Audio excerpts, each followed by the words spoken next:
감사합니다. 우리 지난주까지 이제 우리 사무엘 상하를 했고요. 우리가 그 한 주 쉬었더니만 굉장히 오랫동안 쉰 것 같지 않아요?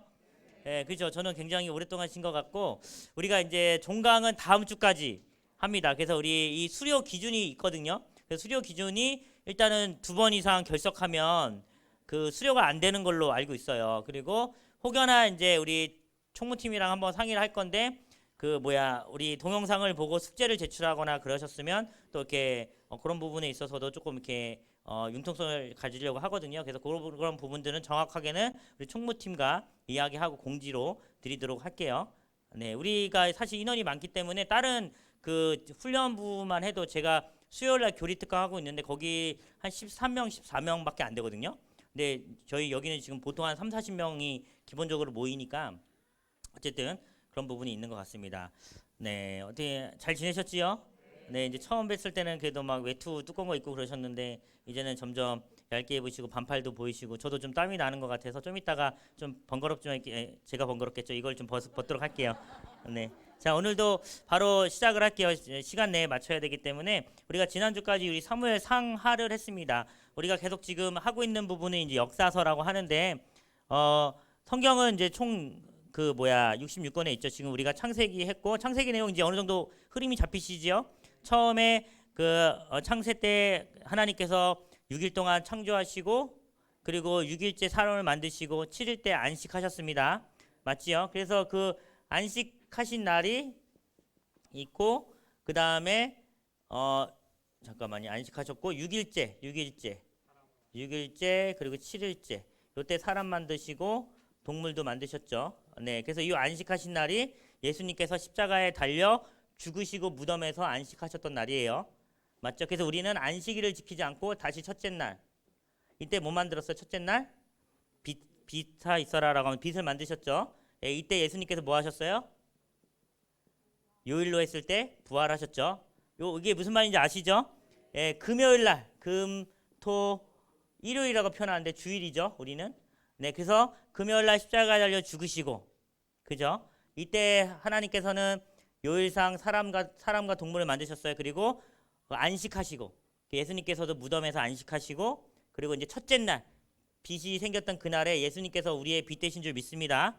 네, 그래서 우리가 창세기를 이렇게 공부했고, 그래서 1장부터 11장까지의 내용이 처음에 아담과 하와, 가인과 아벨, 셋, 그다음에 6장부터 노아 이야기 쭉 나오다가 9장에 무지개 언약 한번 나오고 이제 10장에 이제 노아 족보 나오나요? 저도 헷갈리네요.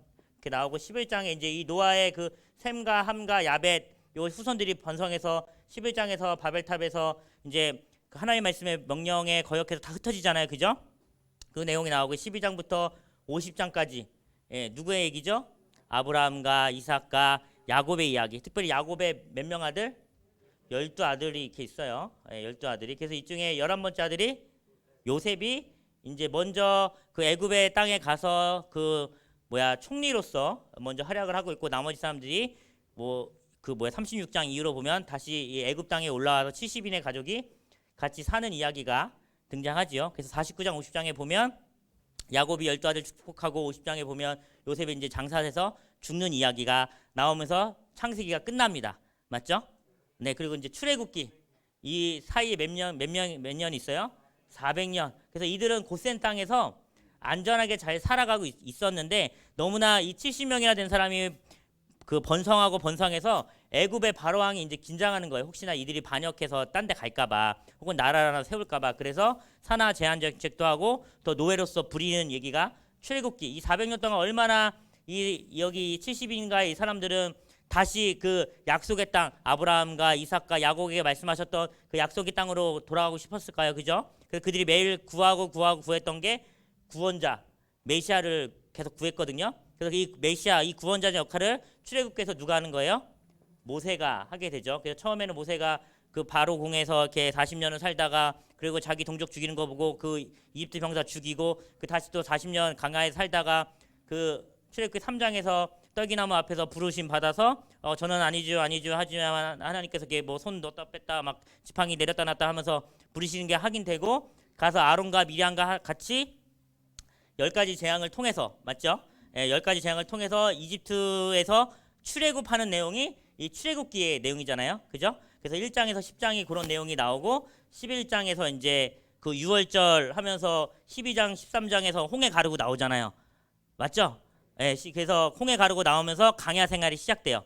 강야 생활이 이들이 40년을 시작하는데 처음에 가나안 동편을 바라보기까지는 사실은 며칠 만에 거길 지나갔어요. 그래서 19장에 보면 시내산 처음 언약이 등장하거든요. 그래서 시내산에서 모세와 그 하나님이 만나가지고 그 뭐 십계명 받고 그 다음에 어떻게 성막 지을지 그리고 어떻게 이들이 생활할지에 대한 율법과 규례에 대한 내용들을 봤는데 이 강야 생활의 40년의 내용이 출애굽기, 레위기, 그 레위기는 이제 제사법이니까 민수기가 되는 거예요. 그죠? 그 신명기는 뭐예요? 예, 신명기는 다시 이제 그 요단 동편에서 그 정복할 서편을 바라보면서 모세가 다시 한번 제신자잖아 이게 다시 한번 그 땅을 바라보면서 이 뒤의 이야기를 다 회고하면서 다시 한번 하나님의 율법을 지킬 것을 얘기하면서 장렬하게 신명기 마지막쯤 가서 모세가 죽고 여호수아가 후계자로 세워지고 그리고 나서 신명기 다음 책이 뭐예요? 그죠? 다 지금 다 이렇게 졸리신 거 아니죠? 네. 근데 다 눈들은 다 이렇게 다 동그랗게 하나도 안 졸린 얼굴이신데 입술이 다 졸리신 것 같아가지고 네 그래서 그 뭐야 신명기까지 했죠. 그리고 나서 여호수아 가서 이제 여호수아가 이게 막 힘들고 쫄아하고 막 이러니까 강하고 담대하라 율법을 잘 지켜라 얘기 여호수아한테 얘기하시고 나서 뭐 1장 2장 3장 가서 나중에 길갈에서 이제 할례 받고 또 만나가 그치고 이와 같은 역사가 일어난 다음에 맨 처음에 어디 전복했어? 여리고성 그죠? 몇 바퀴 돌아서 예, 13바퀴 하루에 한 바퀴씩 마지막 날 7바퀴에서 13바퀴 돌아서 와 하니까 여리고성 무너졌지요. 네, 우리도 이제 우리의 그 자아가 이렇게 무너질 줄 믿습니다. 예, 소리쳐 기도할 때. 자, 이렇게 여리고성 무너뜨리고 나서 바로 이제 다 진격해서 다 이길 것 같았는데 어디서 실패하죠? 아이성에서 실패해요. 누구 때문에? 아간의 범죄 때문에. 그래서 오늘 이따가 볼 내용이 뭐냐면 이 다시 할게요. 어쨌든 이 아이성을 그래서 이 아간 제비뽑고 해서 밝혀낸 다음에 아이성을 나중에 함락하고 그러면서 이제 북방과 남방을 차례대로 다 정복합니다. 이 여호수아 때 그죠? 그래서 여호수아 때 다 하고 마지막에 24장에 가가지고 여호수아가 나와 내 집은 여호와만 섬기겠느라 하면서 이제 그 이제 딱 정착을 딱 하죠. 그 다음에 여호수아 지나면서 이제 어떤 성경이에요? 사사기. 저는 우리 여기 계신 모든 분들이 수요일 날 설교 꼭 들으셨으면 좋겠어요. 지금 우리 사사기 했고 사무엘 상하 지난주에 했고 돌아오는 수요일 날 또 제가 사무엘 상하 한 번 더 하거든요. 그래서 이 사사기와 삼상하는 그리고 또 오늘 할 열왕기 왕상하는 왕에 대한 이야기예요. 왕에 대한 이야기. 그래서 누가 진정한 왕이신가에 대한 이야기거든요. 사사기에는 3번 정도 반복해서 등장하는 구절이 뭐냐면 그때 왕이 없으므로 자기의 소견에 옳은 대로 행하였더라. 그러니까 왕이 없었다는 거예요. 그죠? 그래서 자기의 소견대로 해서 뭐 그 패턴 아시잖아요. 그죠? 처음에 말 잘 들었다가 이제 안악해져서 외부인들이 쳐들어온 다음에 사사를 세우셨는데 그 사사 세우시고 나서 다시 또 말 안 듣다가 요 패턴 아시죠? 요 패턴이 이제 이 사사기 시대에 이제 몇 번 돌잖아요. 그래서 우리 뭐 삼손 이야기도 알고 기드온 이야기도 알고 이런 얘기 다 해서 사사기가 끝났는데 이때 이 암울한 이 상을 반영해 주는 이 사무엘 상에서 한나가 아무리 기도해도 다시 할게요. 한나가 아무리 구해도 아기가 생기지 않았는데 이제 기도함으로써 아기가 생기잖아요. 예, 이게 마치 이 사사기 시대에 암울했던 걸 보여주는 거거든요. 인태치 못하는 아이의 마음이 부모의 마음이 사실은 이 사사기의 하나님의 마음이거든요. 아무리 노력해도 인태가 되지 않으니까. 근데 하나님을 통해서 이제 아기가 태어났는데 이 아기 이름이 뭐예요? 사무엘이 이제 등장을 하지요. 그래서 하나님께서 사무엘을 통해서 또 이와 같이 사사기 때처럼 다스리면 되는데 이스라엘 사람들은 뭘 원하는 거예요? 왕을 눈에 보이는 사람 왕을 또 원한단 말이에요. 그래서 이 왕을 원하니까 이제 사무엘이 기름 부었죠. 처음 누굴 기름 부어? 그래서 사울을 기름 부은 내용이 사무엘 상에 보면 나옵니다. 근데 하나님 보시기에 이 사울이 불순종하죠. 예, 그래서 이제 제사보다는 순종이 낫다 이런 말씀하시고, 네, 그리고 또 뭐 듣는 마음이었나? 제가 정확히 기억이 안 나는데 그런 마음으로 이제 하나님께서 이제 사울을 이제 버리신 바 되죠. 예, 그래서 하나님께서 그 다음으로 세운 왕이 누구예요? 다윗. 예, 하나님은 용모를 보시는구나라고 하면서 16장 9절에 나오지만 그 밑에 보면 다윗은 붉고 아름다운 모습이었죠. 네, 아무튼 그랬었어요. 네, 그래서 다윗이 기름 부어 세움을 받았는데 처음에 다윗이 골리앗과의 전투를 통해서 이제 승승장구하는 것이 사울의 눈에 보기 안 좋아서 천천히요 만만하니까 이제 이 사울이 다윗을 창을 들어서 2번이나 죽이려 하지만 하나님의 은혜로 이 다윗이 도망가고 요나단과의 우정이 있어서 또 요나단이 도와줘서 계속적으로 피난 생활을 계속적으로 하는 게까지가 사무엘상의 이야기예요. 그래서 사무엘상 마지막 장에 보면 어떤 내용이 등장해요? 그제서야 사울과 그 아들 요나단이 죽는 이야기가 등장합니다. 그리고 이제 그 사무엘상이 이렇게 끝나고 나서 사무엘하는 어떤 내용이에요? 이제 그 다윗이 통일 왕국을 이루는 거예요. 먼저 1장부터 한 4장까지는 약간의 가도기가 있었어요. 사울의 자손의 이스보셋인가? 무비보셋인가? 예. 그런 내용이 있는데 5장에 가서 이제 아마 다윗이 사무엘하에 통일 왕국을 이제 이룹니다. 통일 왕국을 이루고 한 10장까지는 계속적으로 좋은 것만 보여주다가 10장인가 11장에서 이제 바세바 간음하는 사건이 등장하지요. 그러면서 이제 다윗 역시도 하나님께서 세운 왕이지만 진정한 우리가 보기에 모범이 될 만한 왕은 아니다라는 것을 성경에서 보여주고 있는 거예요. 인간을 의지하지 말라 이거죠. 우리가 의지할 대상은 온전히 하나님뿐이다라는 것을 보여주고 그러면서 이제 11장에서 쭉 그 24장까지 있나요? 제가 정확히 기억이 안 나네. 30 몇 장까지 있나? 네, 기억이 안 나네요. 어쨌든 마지막 장에 또 다윗이 이제 인구 몇 장까지 있어요? 24장까지가 맞네요. 네, 그래서 마지막에 인구 조사하면서 또 다윗이 한번 실수를 하잖아요. 그 중간에 이제 압살롬 얘기도 있고 그 압살롬한테 도망가는 얘기도 있고 뭐 그러면서 다시 돌아와가지고 이렇게 했는데 어쨌든 24장에 다시 인구 조사하면서 실수한 얘기가 담겨 있으면서 다윗이 물론 별 중에 별이고 왕 중에 왕이지만 그 역시도 하나님만한 이제 메시아가 아니다 이거죠. 그래서 우리가 기다릴 메시아는 예수 그리스도가 되는 거죠. 나중에 신약도 와서. 그래서 이렇게 사무엘 상하가 끝납니다. 자, 그래서 이렇게 끝났는데 그러면 이제 다윗 왕가 이후에 이제 일들이 이제 이루어지겠죠. 네, 그래서 다윗과 이런 게 참 성경이 재밌는 것 같아요. 바세바 사이에 첫 번째 아이는 죽었어요. 아시죠, 이거? 아무리 다윗이 기도해도 죽죠. 근데 막상 죽고 나니까 더 이상 슬픈 기색을 멈추고 다윗이 이제 기도하는 거 멈췄는데 두 번째 아들인가가 이제 솔로몬이에요. 두 번째인가 네 번째 아들인가가. 그래서 이 솔로몬이 왕에 오르는 게 이제 오늘 우리가 배울 열왕기 상의 1장의 내용입니다. 자, 우리 1장 볼게요. 열왕기상 1장. 네, 우리가 오늘은 우리 열심히 공부하라고 BGM도 뒤에 막 깔려 있고 좋은 것 같습니다. 자, 원래는 처음부터 솔로몬이 왕으로 다윗은 생각하고 있었는데 5절에 보면 핫기스 아들 아도니아가 먼저 자기가 왕이 되고 싶어가지고 치고 일어나죠. 하지만 이제 바세바랑 그 나단 선지자 기억나시죠? 나단 선지자가 말려가지고 바세바랑 같이 다윗에게 돌아가서 솔로몬이 왕이 되게 하는 내용이 1장의 내용이에요. 그래서 11절에 보면 나단이 솔로몬의 어머니 바세바에게 말해요. 뭐 이런 내용들이 있고요. 자, 이렇게 쭉 가다가 결국에는 솔로몬이 왕이 되는 내용이 나옵니다. 그리고 2장에서는 다윗의 유언이 등장해요. 다윗이 유언이 등장하는데 한결같아요. 이런 그 선구자들의 유언은 한결같아요. 그래서 먼저 2절 말씀 우리 남자만 한번 읽어볼게요. 2절 말씀 시작. 내가 이제 이 세상 모든 사람이 가는 길로 가게 되었노니 너는 힘써 대장부가 되고. 우리 남자분들 화이팅입니다. 자, 그래서 이제 다윗이 솔로몬한테 얘기하는 게 무엇이냐면 법률과 계명과 율례와 증거를 잘 지켜라. 그러면 내가 무엇을 하든지 어딜 가든지 형통할지라. 아멘. 그래서 우리가 늘 항상 이런 구절들을 좋아해요. 내가 무엇을 하든지 어디로 가든지 형통할 거다 하는데 항상 여기에는 구약 성경에 보면 컨디션이 따라요. 어떤 컨디션이냐면 하나님의 말씀을 잘 지키라는 거예요. 우리 여호수아 1장에서도 보면 강하고 담대하라. 그리고 자루나 우루나 치우치지 말라. 어디로 가든지 형통하게 할 것이다. 그 내용 보면 하나님의 율법과 명령을 잘 지키라고 적혀 있어요. 그러니까 율법과 명령을 하나님의 말씀을 잘 지키는 것이 형통함에 되는 길인 줄 믿습니다. 자, 이렇게 2장에서 다윗이 마지막으로 그 솔로몬에게 유언을 하고요. 그러면서 이제 마치 아도니아 쪽을 따르려고 했던 어떠한 요압이나 이런 무리들이 이제 솔로몬에 의해서 숙청을 당하게 되는 내용들이 또 이렇게 쭉 나옵니다. 자, 그러면서 3장 볼게요. 3장도 우리가 이제 좋아하는 장인데 일단은 4절 볼게요. 4절 보면 이제 우리 보통 1000번째 드리죠. 우리 3절 4절 보면 1000번째. 혹시 지금도 1000번째 드리고 계신 분 계실까요? 네, 하나님께서 이 1,000번제를 드린 사람을 사랑하셔서 우리 9절 말씀 같이 한번 읽어볼게요. 9절 말씀 시작.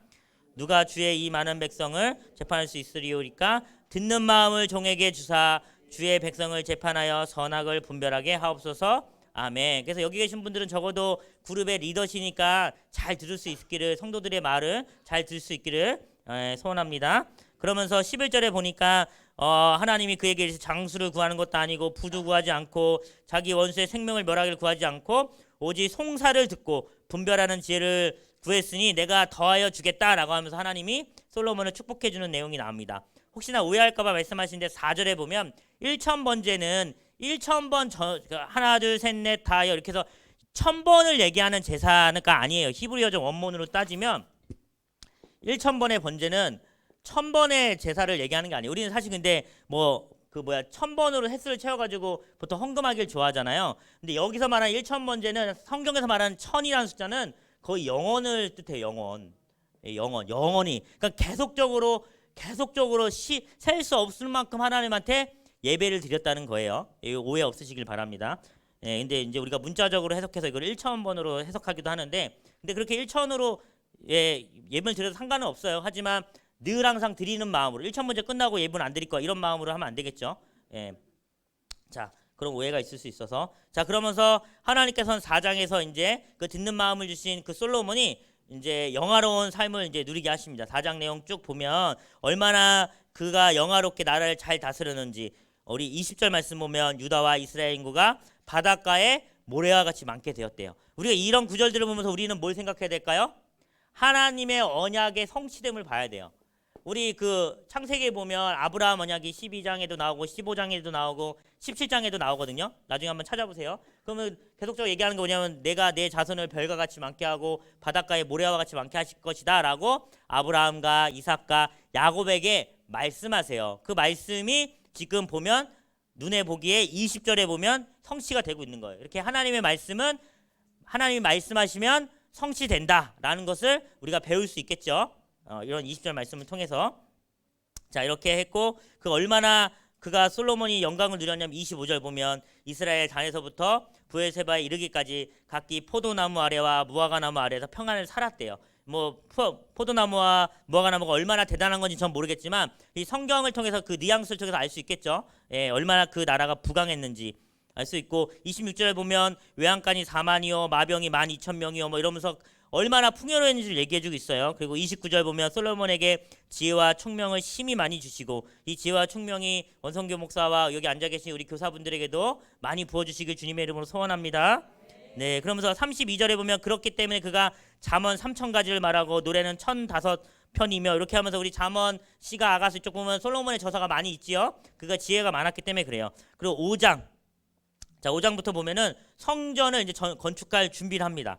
이제 그 아버지가 하지 못했던 다윗이 하지 못했던 걸 이제 솔로몬이 하게 되는 거예요. 그래서 5장에 보면 성전 건축을 위해서 두로왕 히람이랑 같이 이렇게 저렇게 해가지고 성전을 건축하는데 건축할 준비를 하고 6장에서 1절 말씀 같이 한번 읽어볼게요. 1절 말씀 시작. 이스라엘 자손이 애굽 땅에서 나온 지 480년이요 솔로몬이 이스라엘 왕이 된 지 4년 15월 곧 둘째 달에 솔로몬이 여호와를 위하여 성전 건축하기를 시작하였더라. 아멘. 그래요. 그래서 솔로몬이 6장부터 이제 성전 건축하기 시작하는데 이런 건 좀 더 디테일하게 날짜 같은 게 나오잖아요. 480년 이런 것들로 보통 연대기를 우리가 성경학자들은 이런 것들만 찝어가지고 해요. 나중에 보면 그 열왕기 상하에도 보면 왕들이 몇 년 통치하고 몇 년에 죽고 이런 거 있잖아요. 이런 거 추적해가지고 보통의 그 연대기를 추정하고 그래요. 그래서 이런 것들 나중에 좀 여유 되시면 혼자서 한번 해보시면 굉장히 재밌습니다. 네, 한번 해보세요. 네, 저는 재밌어서 재밌게 했는데, 네, 그렇습니다. 그리고 내용 쭉 보면 마치 그 민수기나 레위기나 신명기를 읽는 것처럼 제단이 어떻게 되고 어떻게 만들고 이런 내용들이 좀 지지부진하게 6장에 쭉 나오는데 결론적으로 38절 6장 몇 년 동안 해서 다 만들어요? 7년 동안 성전을 건축하게 됩니다. 네, 하나님의 성전을 7년 동안 건축하게 됩니다. 네, 됩니다.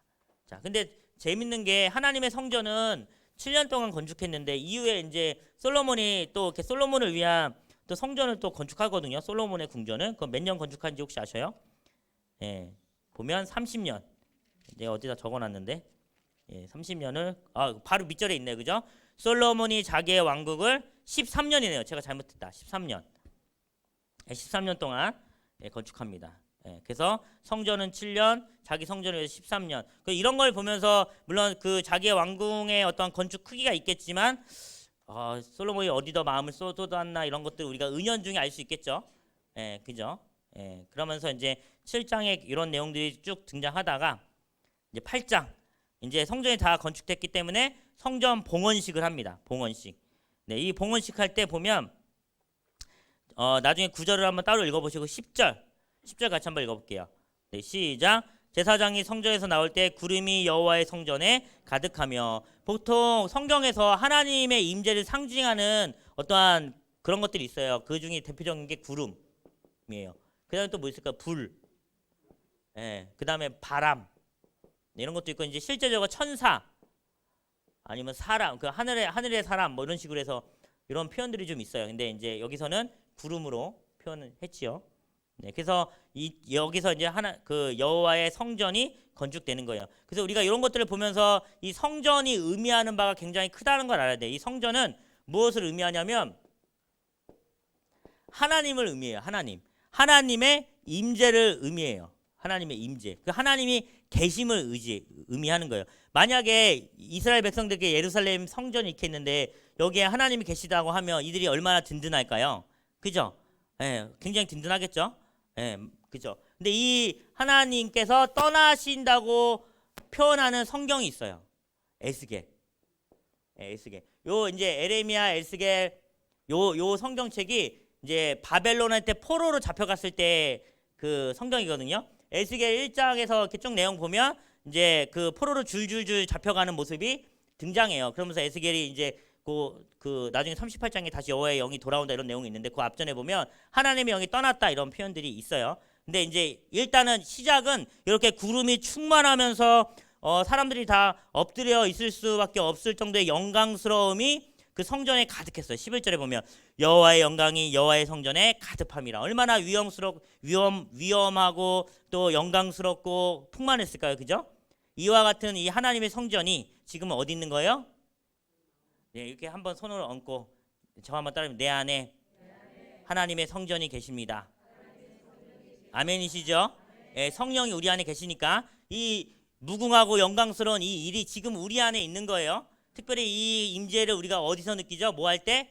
예배 드릴 때, 그리고 말씀을 들을 때. 그래서 저는 예배를 굉장히 중요시 여깁니다. 예배를 굉장히 중요시기 때문에 우리 공예배 같은 경우는 꼭 다 참석하셔야 돼요. 그러면서 그 안에서 이제 구원의 감사와 감격과 하나님에 대한 임재를 우리가 느낄 수 있죠. 자, 8장에 그래서 솔로몬이 봉헌식을 하고 솔로몬의 기도가 있어요. 그러면은 예를 들면 46절부터 쭉 한번 그 기도문이 은혜롭기 때문에 쭉 한번 읽어보세요. 46절, 47절, 48절, 49절, 50절 쭉 한번 읽으시고 이제 다 항상 이들의 기도를 살펴보면 지난 일을 회고하는 일들이 많아요. 회고.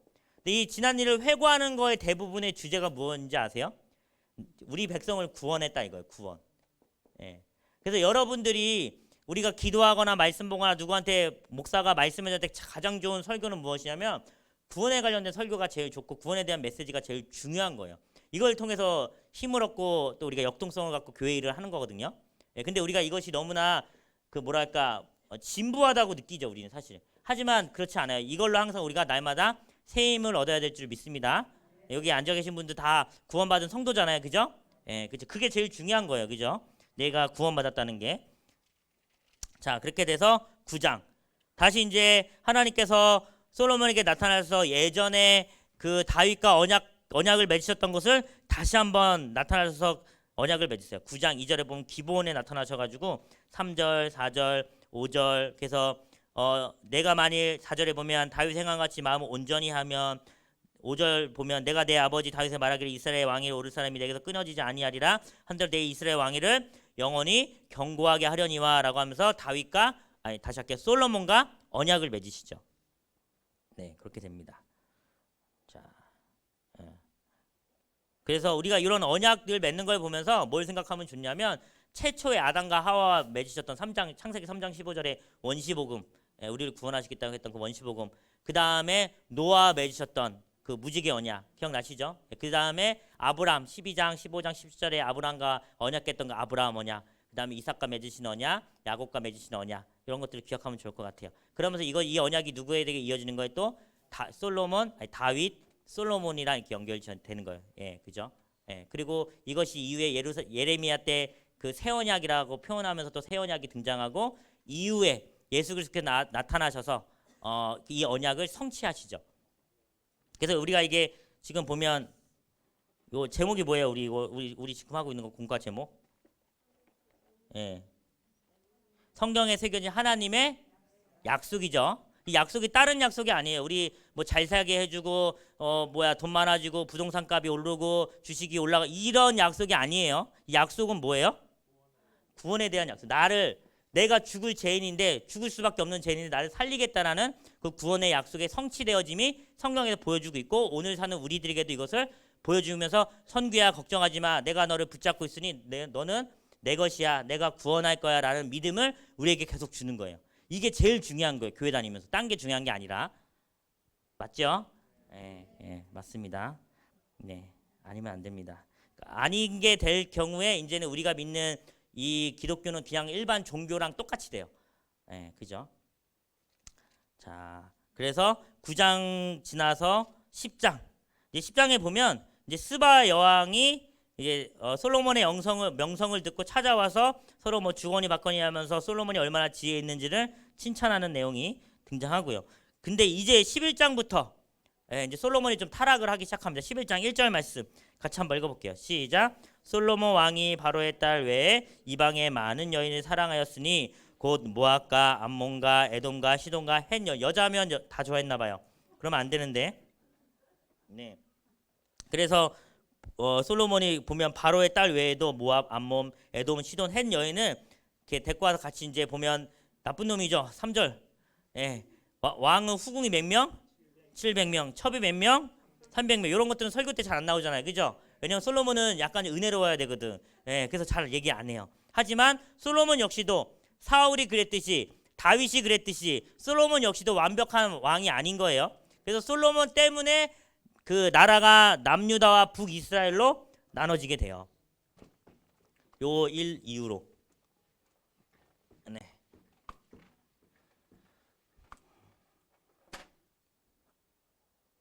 자, 이렇게 되는데요. 그래서 이제 일단 솔로몬의 대적이 등장합니다. 14절, 11장 14절에 보면 에돔 사람 하닷 등장하고 26절에 보면 솔로몬의 신하 느밧의 아들 여로보암이 등장합니다. 그리고 이 여로보암이 나중에 북이스라엘의 초대 왕이 돼요. 네.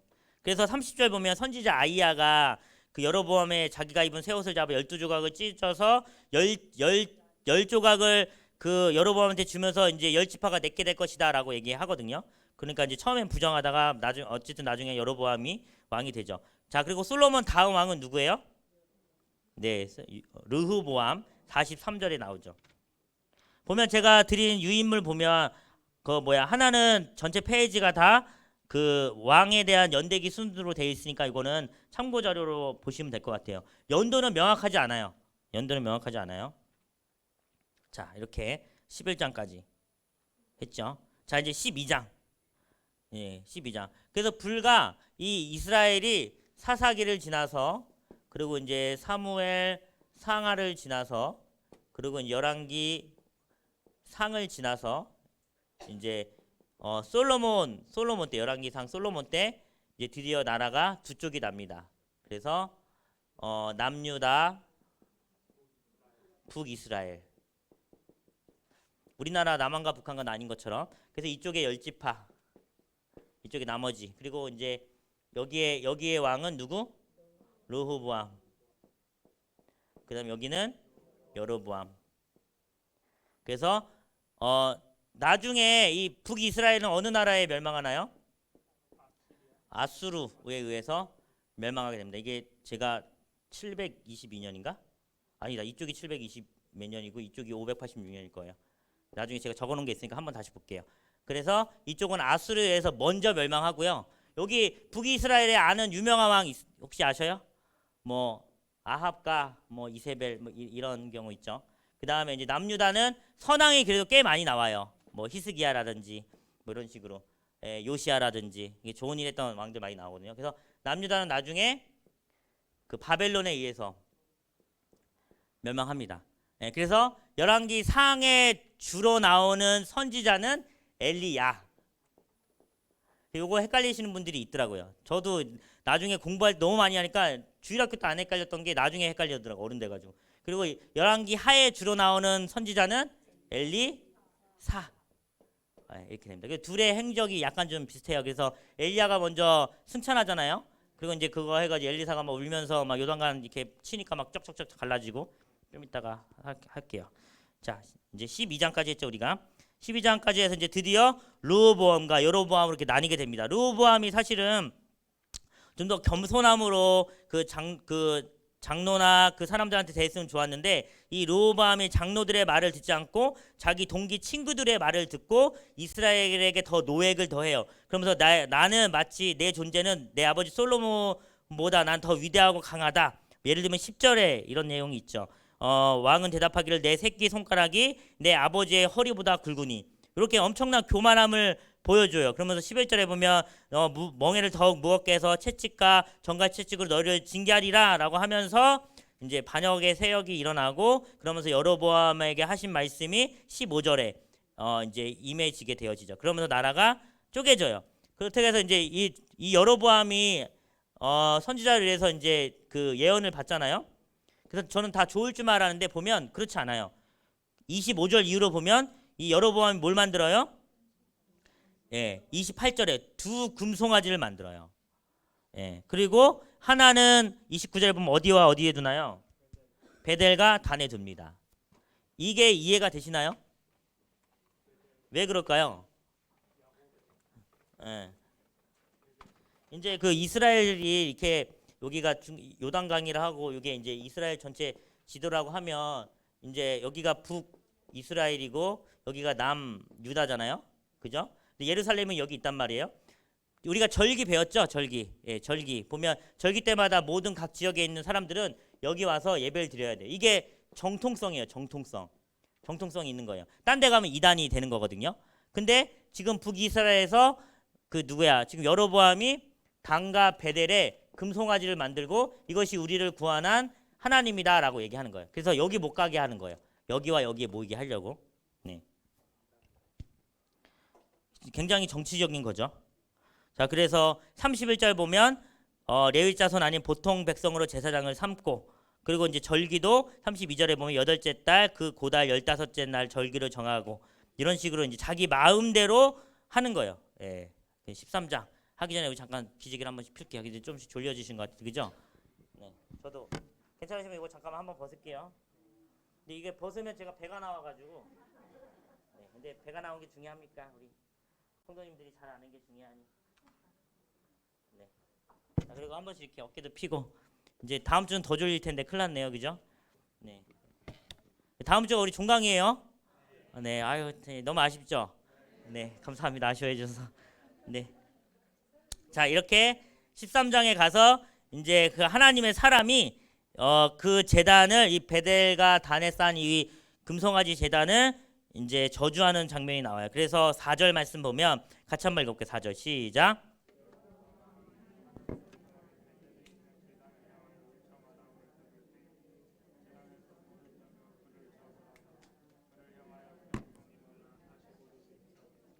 그렇게 여로보암이 저주를 받죠. 그 내용이 이제 13장에 나옵니다.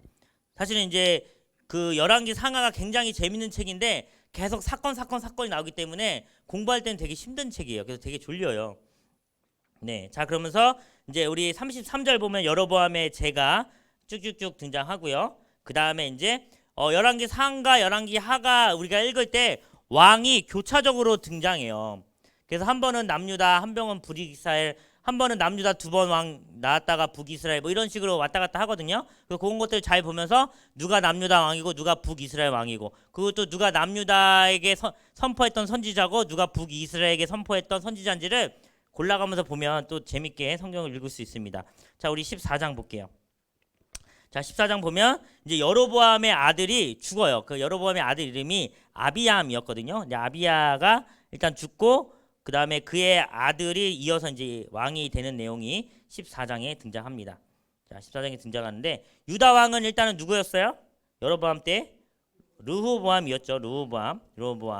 근데 르호보암 왕 때도 재밌는 사건들이 많이 있어요. 뭐 23절에 보면 그 역시도 악을 행해서 모든 푸른 나무 아래에서 산당과 우상과 아세라상을 세운 게 바로 르호보암이에요. 아버지는 그 처자들을 데리고 왔죠. 이방 처자들을 데리고 와서 이제 했는데 이 아들 르호보암 같은 경우는 아예 상을 세웠어요. 그래서 하나님 보시기에 그것이 가증했고 24절에 보면 또 남색하는 자가 있었대요.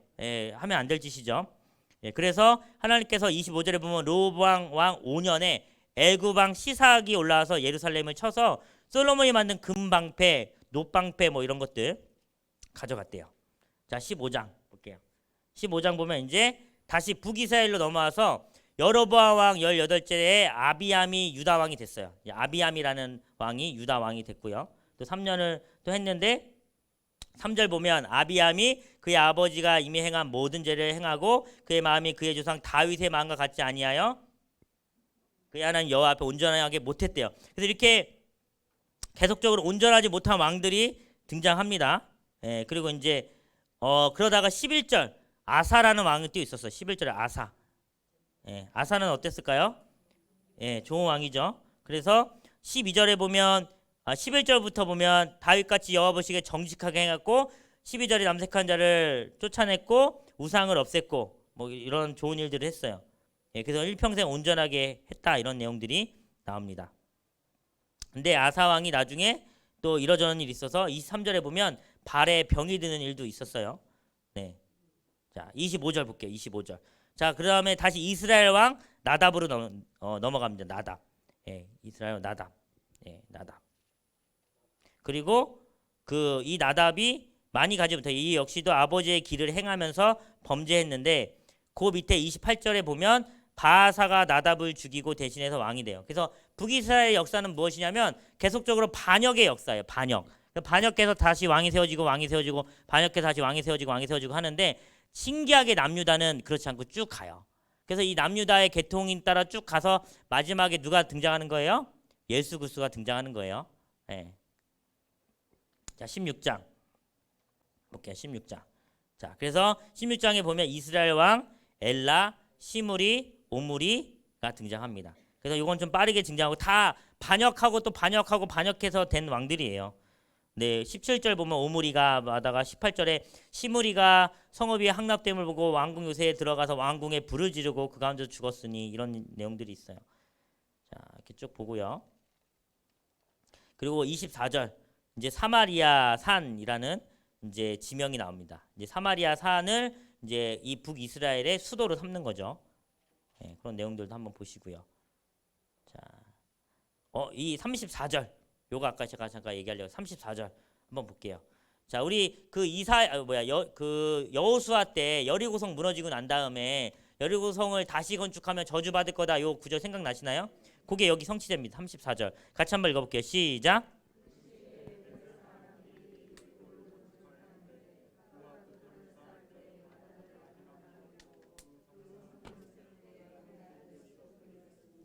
여호와께서 눈의 아들 여호수아를 통하여 하신 말씀이 같이 되었더라. 아멘. 그래서 하나님의 말씀이 이렇게 성취가 되어지지요.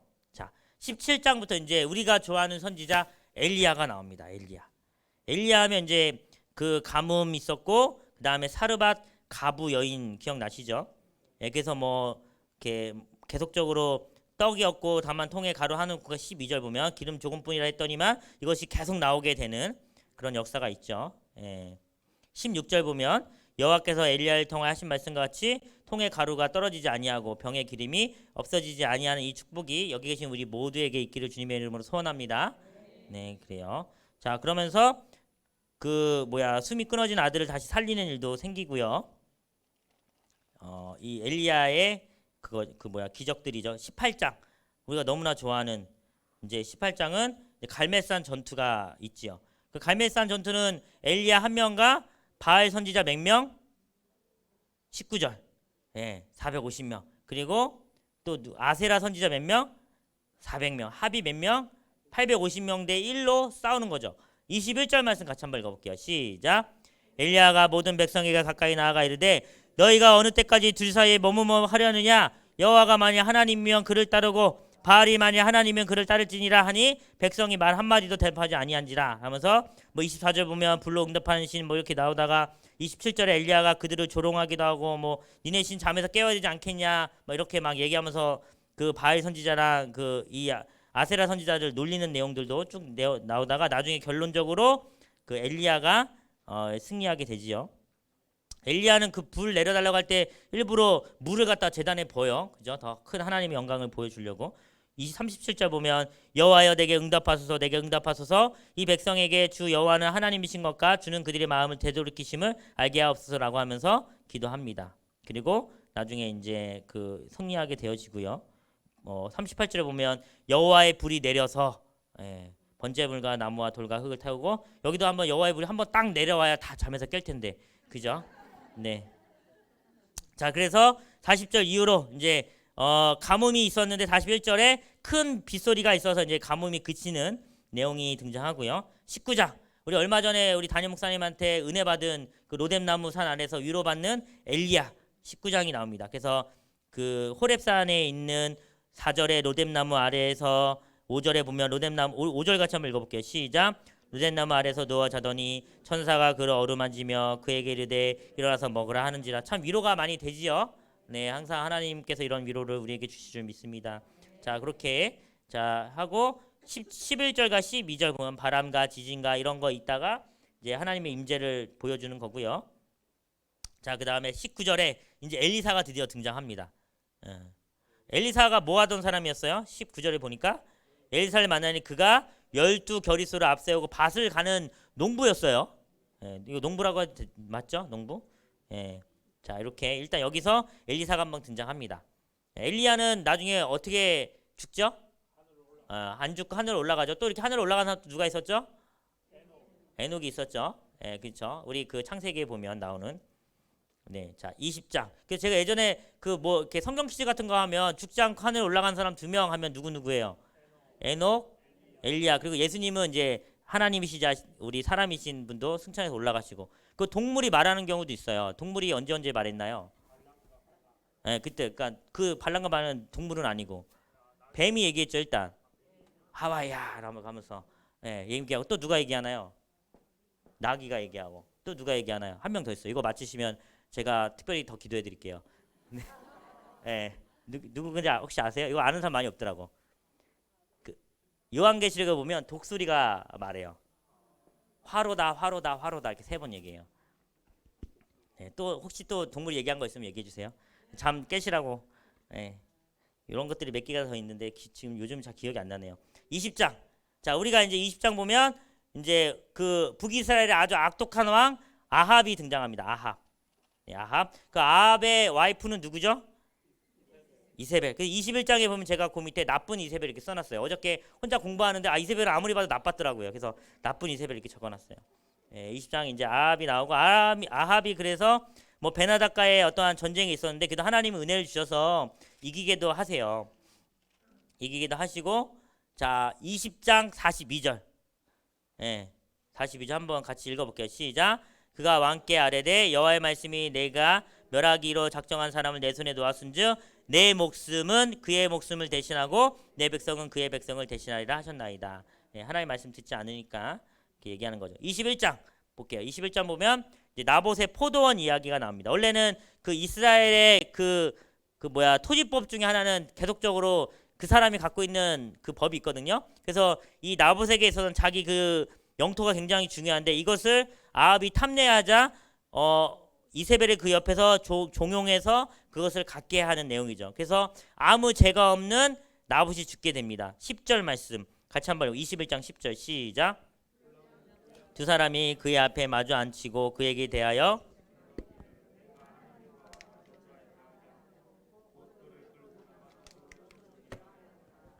이렇게 해서 무고한 사람이 죽게 되는 일이 이제 또 나봇의 포도원에 있게 되고 하나님 보시기에 이것이 너무나 악했기 때문에 아합과 이세벨에게 저주하시고 특별히 이세벨의 경우에는 그 몸이 이제 어디서 떨어져서 죽었는데 개들이 와가지고 핥게 되는 그런 또 예언의 성취가 있게 되어지죠. 우리 19절 말씀 보면 여호와의 말씀이 개들이 나봇의 피를 핥은 곳에서 개들이 내 피 곧 내 몸의 피도 핥으리라라고 엘리야를 통해서 예언을 하게 하십니다.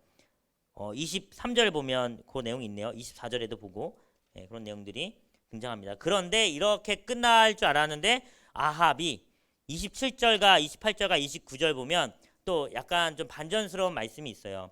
29절 같이 한번 읽어볼게요. 시작. 아합이 내 앞에서 겸비함을 내가 보느냐? 그가 내 앞에 겸비함으로 내가 재앙을 저의 시대에 내리지 아니하고 그 아들의 시대에 내린다라고 하십니다. 아합의 아들이 누구예요? 아하시야. 네, 그렇게 됩니다. 그래서 22장 볼게요. 그래서 이 선지자의 경고가 아합에게 임하게 되고, 네, 그리고 실제적으로 이 예언이 일어나게 되는데, 이 내용은 나중에 한번 읽어보세요. 이게 재미있는 스토리거든요. 네, 그 38절 보면 그 병거를 사마리아 못에서 씻음에 개들이 그의 피를 핥았으니라고 하면서 그 예언이 성취되는 부분이 등장합니다. 그리고 40절에 보면 그의 아들 아하시아가 대신해서 왕이 되고요. 그리고 이제 그 당시에 이제 유다에서는 여호사밧이 왕이 됩니다. 그리고 이제 보면 우리가 열왕기 상하를 계속 읽다 보면 남유다와 북이스라엘이 서로 싸울 때도 있는데 서로 협력할 때도 있어요. 같이 동맹해서 적군을 물리칠 수도 있고, 서로가 이제 한쪽에서 이쪽 남유다는 약간 친애굽 쪽이 많이 있거든요. 그래서 이제 같이 협력해서 또 공격하기도 하고 뭐 이런 내용들이 성경에 보면 계속적으로 등장합니다. 자, 이렇게 해서 열왕기 상이 끝났습니다. 자, 열왕기 하 볼 건데, 열왕기 하는 제가 이렇게 얘기할게요. 사실 오늘 다 하지 못할 것 같아서 계속적으로 요 표를 보시면 이제 열왕기 상하의 왕들이 등장하거든요. 예, 재밌는 스토리 많이 있는데 이것만 기억하시면 돼요. 이 왕들이 남유다, 북이스라엘, 예, 이 왕들이 쭉쭉쭉 계속적으로 그 왕위를 이어가는데, 하나님 보시기에 선을 행하는 왕도 있고 하나님 보시기에 악을 행하는 왕도 있어요. 근데 하나님이 이걸 통해서 뭘 보여주시냐면, 이들이 세운 그 왕을 통해서, 이 선하게 하는 이 왕을 통해서 그 백성에게 복이 임하기도 하고, 또 악을 행하는 그 왕을 통해서 이 백성이 고난을 받기도 해요. 그렇죠? 재앙을 받기도 해요. 예, 이런 걸 보면서 하나님께서 진정한 왕은 하나님밖에 없다라는 것을 계속적으로 성경에서 우리에게 보여주시는 거예요. 네. 그리고 이제 우리 요걸 해야죠. 잠깐만요. 원래 오늘이 진도상으로 에스라 느헤미야까지 해야 되는 날이에요. 예. 근데 우리가 다 할 수 없죠. 자, 일단은 열왕기하 맨 마지막 장 볼게요.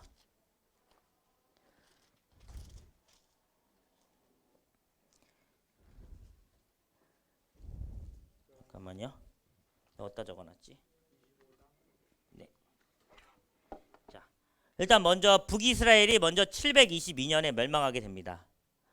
북이스라엘이 722년에 BC 722년에 아수르에 의해서 멸망하게 됩니다. 그리고 남유다는 언제? 586년에 BC 586년에 바벨론에 의해서 멸망하게 돼요. 그래서 열왕기 상하 맨 마지막에 보면 27절에서 30절까지 보면 이제 마지막 왕들이 이제 등장해요. 마지막 왕들이. 그래서 요아김, 긴, 시드기야가 이제 마지막 왕인데, 우리가 열왕기 상을 지나서 이제 나오는 선지자가 예레미야. 그리고 누구죠? 그다음 성경 뭐예요? 예레미야 다음 성경 에스겔. 에스겔이 언제적 선지자가 되는 거예요? 이 바벨론으로 잡혀갈 때쯤에 선지자가 되는 거예요. 이렇게 시대상. 이사야는 그 이 남유다 그 누구죠? 그 면벽기도한 왕 히스기야 때 이사야 선지자가 활동을 했어요. 그래서 이 그 수명 몇 년 늘었죠? 20년이었나요? 40년이었나요? 15년이었나요? 감사합니다. 네, 뭐 한데 그래서 이사야는 총 몇 권으로 되어 있어요? 우리가 성경책이라고도 하잖아요. 그래서 66권이라서 66장이 되어 있는데 여기 내용 보면 이사야도 그렇고 에레미야도 그렇고 에스겔도 그렇고 한 이사야, 에레미야, 에스겔 이렇게 이어지잖아요. 이 내용을 보면 이제 이들이 바벨론에 잡혀가서 다시 돌아올 것에 대한 회복과 구원에 대한 메시지들이 담겨져 있어요. 이 이사야, 에레미야, 에스겔. 에레미야는 그 별명이 있었어요. 별명이 뭐죠? 눈물의 선지자. 하도 많이 고생을 해가지고 눈물의 선지자거든요. 예, 그리고 이제 에스겔 같은 경우는 이제 그 약간 행위 예언 같은 걸 했던 사람이에요. 나중에 뭐 똥을 먹는다든지 이런 내용들이 등장해요. 에스겔을 보면 예, 그런 내용들이 등장해서 이 둘은 이 바벨론에 잡혀갔을 때 그때 선지자예요. 그럼 다니엘은 언제적 선지자일까요? 이제 요때 586년에 멸망하고 나서 이들이 바벨론으로 잡혀가잖아요. 잡혀간 사람 중에 하나가 다니엘과 세 친구. 예, 그렇게 되는 거예요. 그리고 나서 이제 그래요. 예, 세 친구가 이렇게 돼요. 그래서 이제 이들이 이렇게 되고 난 다음에 예언에 따라 이후에 다시 돌아오게 됩니다. 그래서 우리가 돌아오게 되는데 그 전에 남은 자 사상이라는 게 있어요. 들어본 적 있으시죠? 남은 자 사상. 예, 이 남은 자 사상은 어떤 걸 누가 남은 걸 얘기한 거예요? 남은 자. 예, 바벨론에 잡혀간 사람이 남은 자인가요? 아니면 그 가나안 땅에 남은 사람이 남은 자인가요? 바벨론에 잡혀간 사람이 남은 자예요. 예, 그래서 이 당시에 이 북이스라엘로 멸망하고 남유다에 의해서 바벨론에 의해서 멸망했을 때 사람들이 그 바벨론으로 잡혀가잖아요. 잡혀간 개수가 나중에 성경에 보면 등장하거든요. 이 사람들이 씨앗이 돼서 다시 돌아와요. 이 사람들이 성전을 재건축하죠. 그 성경을 재건축하는 성경책이 어디예요? 에스라, 느헤미야가 이 성전을 재건축하는 내용이 등장하는 거예요. 예, 그렇게 성경이 이어집니다. 그래서 에스라, 느헤미야에 의해서 성전이 재건축되고 그리고 나서 또 400년의 그 암흑 시기가 또 있고 나서 이들이 이 암흑 시기에 또 온전히 메시아를 찾겠죠. 그러다가 이 메시아가 땅하고 등장하는 게 마태, 마가, 누가, 요한의 예수님께서 등장하시게 되는 거예요. 이게 전체 성경이 이런 큰 맥락을 갖고 있습니다. 네. 자, 여기까지 질문. 오늘은 좀 일찍 끝낼 거예요. 그래봤자 3분인데. 네. 자, 좀 정리가 좀 되시나요? 전체 성경이? 네, 이렇게 됩니다. 그래서 나중에 기회가 되면 더 많이 하면 좋을 것 같은데, 그래서 다음 주에는 이제 마지막 종강으로서 그 복음서를 할 겁니다. 그래서 복음서를 할 거니까 이제 성경책 꼭 갖고 오시고 오늘 내용도 한번 꼭 기억해 주셔서 보시면 될 것 같아요. 제가 하고 싶은 말은 많은데 예를 들면 역대상하. 역대상하는 어떤 내용이에요? 역대상하 어떤 내용이에요? 역대상하는 거의 열왕기 상하랑 내용이 거의 흡사해요. 근데 또 다른 부분들도 있어요. 근데 왕들의 업적과 그런 것들을 역대상하에서는 조금 더 많이 올려줘요. 그러니까 업적을 좀 찬양해 준다 그래야 될까요? 그런 느낌이 있어요. 왜 그러냐면 이 열왕기 상하는 포로기 전에 쓰여진 거예요. 그러니까 멸망하기 전에 그 여실한 그 상황들을 보여준 성경이었다면 역대 상하는 뭐냐면 포로기 이후에 쓰여진 거예요. 그러니까 포로기 이후면 이들이 얼마나 절망 가운데 있었을 거예요. 그죠? 절망 가운데 있고 고난 가운데 있기 때문에 약간 그런 것들을 반영해서 역대 상하를 통해서 하나님의 구원과 회복의 메시지를 보여주는 게 역대 상하예요. 그럼 다 됐죠? 느헤미야, 그러면 사실은 뭐 욥시 잠잠하도 간단하게 이것도 얘기해 줄게요. 시간 조금 남았어요. 욥시 잠잠하는 우리가 뭐라고 표현하나요? 저 방언한 거 아니죠? 욥시 요걸 우리가 뭐라고 표현해요? 이거를 시가서. 요걸 또 동시에 시가서라고 하면서 지혜서라고 해요. 그래서 이 시가서와 이 지혜서에서는 계속적으로 무엇이 등장하냐면 악인과 의인의 대조가 등장해요. 예. 그럼 누가 의인이고 누가 악인일까요? 하나님을 아는 사람들이 의인이에요. 하나님의 말씀에 순종하는 사람이 의인이고 그 의인의 대표는 예수님이 되는 거예요. 악인은 누구예요? 바람에 나는 겨와 같은 그 악인은 불순종하는 사람, 하나님의 말씀을 듣지 않는 사람이 바로 이 악인이에요. 그래서 진짜 지혜는 뭐예요? 하나님을 아는 것이 지혜가 되는 거예요. 그게 이 욥시 잠전화의 주제예요. 예, 이렇게. 어째 너무 빨랐나요? 네. 자, 오늘 일찍 끝나겠습니다. 제가 기도하고 마치겠습니다. 사랑과 은혜가 많으신 하나님 감사합니다. 하나님의 은혜로 우리가 이스라엘의 구약의 전체 역사를 훑어보았습니다.